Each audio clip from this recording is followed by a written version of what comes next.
নমস্কার বন্ধুরা, মোতার রান্না বান্নাতে আপনাদের সবাইকে স্বাগত। আপনারা সবাই কেমন আছেন? আশা করি ভালো আছেন, আর আমিও অনেক ভালো আছি। আজকে ফুলকপি দিয়ে দারুণ স্বাদের একটি রেসিপি বানিয়ে দেখাবো, যেটি খেতে খুবই দুর্দান্ত লাগে। এই রেসিপিটি একদম নিরামিষভাবে বানিয়ে দেখাবো। এটি বাচ্চা থেকে বুড়ো সবাই খুব পছন্দ করবে। এটি বানানোও কিন্তু খুব সহজ, মাত্র 5 থেকে 7 মিনিটের মধ্যেই এটি তৈরি হয়ে যাবে।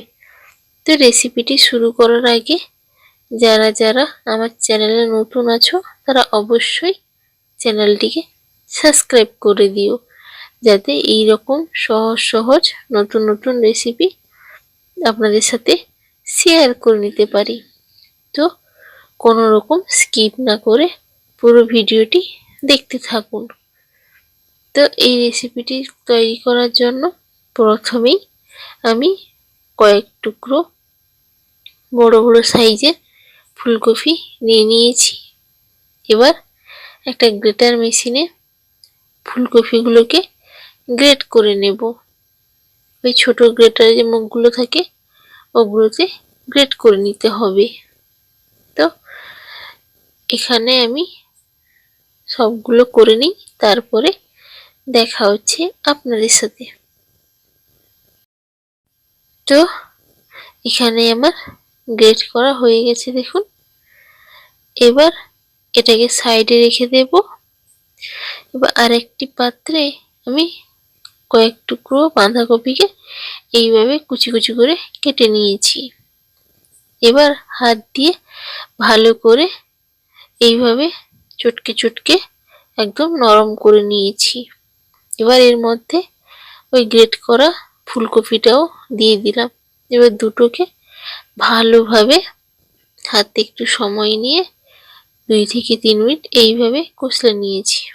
এবার এর মধ্যে আমি পরিমাণ মতো ধনে গুঁড়ো আর দিয়ে দিচ্ছি চাট মশলা গুঁড়ো, আর দিয়ে দিচ্ছি পরিমাণ মতো লঙ্কার গুঁড়ো।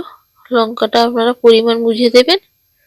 আর দিয়ে দেব অল্প পরিমাণ হলুদের গুঁড়ো, আর দিব 2 চামচ বেসন, আর 1 চামচ পরিমাণ ময়দা। তোমরা চাইলে কর্নফ্লাওয়ারও দিতে পারো, ময়দার বদলে যে কোনো একটা দিতে হবে।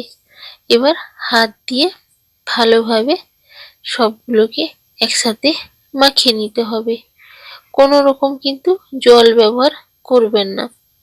এইভাবে বাঁধাকপি বা ফুলকপি দিয়ে জলের পরিমাণটা আছে ওটা দিয়েই মাখানো হয়ে যাবে।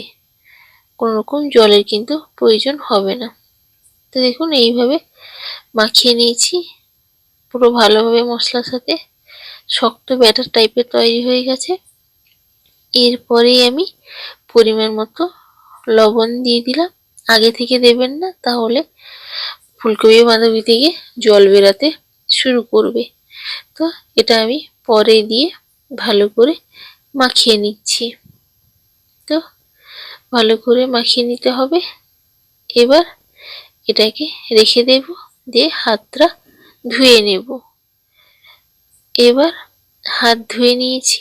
এবার অল্প অল্প করে ওই ব্যাটারটিকে নিয়ে এইভাবে গোল গোল লাড্ডুর মতো পাকিয়ে নিতে হবে। আমি এইভাবে ছোট ছোট করছি যাতে তাড়াতাড়ি তৈরি হয়ে যায় ভাজা, বেশিক্ষণ সময়ও না নেয়।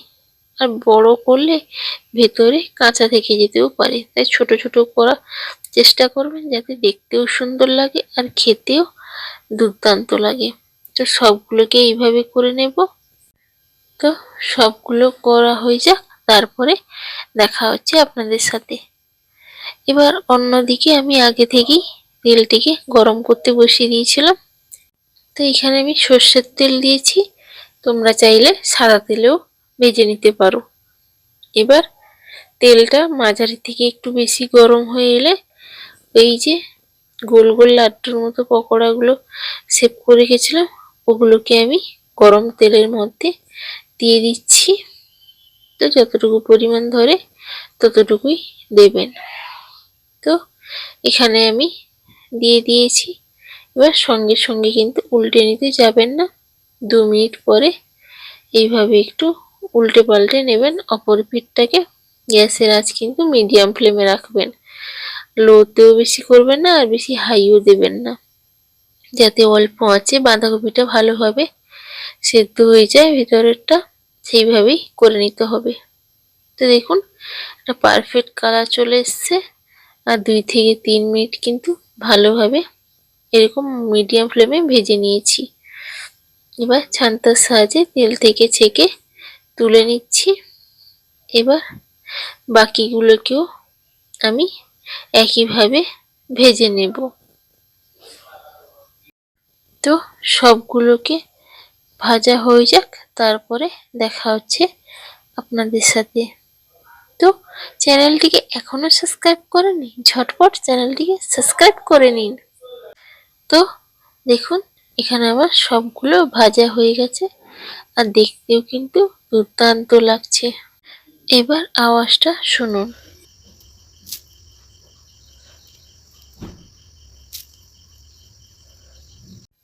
তো শুনলেন কতটা ক্রিস্পি হয়েছে। তো এইভাবে সন্ধ্যাবেলা চা বা কফির সাথে বানিয়ে খেলে দুর্দান্ত লাগবে কিন্তু, একদম নিরামিষভাবে। তো এইভাবে চটপট বাড়িতে তৈরি করে ফেলুন, আর কমেন্ট করে জানাতে কিন্তু ভুলবেন না কেমন হয়েছে। তো চ্যানেলটিকে সাবস্ক্রাইব করে রাখবেন, আর যদি ভিডিওটি ভালো লেগে থাকে একটা লাইক করে দেবেন। তো সবাই ভালো থাকবেন, সুস্থ থাকবেন। আজকের জন্য টাটা, দেখা হবে আবারও একটি ভিডিওতে।